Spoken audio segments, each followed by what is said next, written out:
calaykum waraxmatullaahi wabarakaatu. Walaalaha sharafta leh, waxaa idin leeyahay jimco mubaarak. Waxaan rabaa inaan idin soo gudbiyo qowlal iyo falal leh ajar weyn.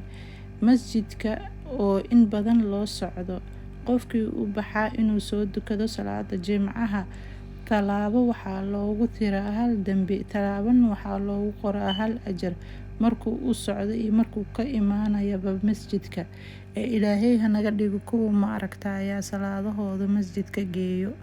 Allahumma aamiin. Ilaahay ha inaga dhigo insha Allah.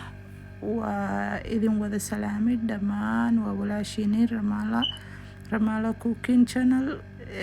Waxaa idin leeyahay farxad igu waar.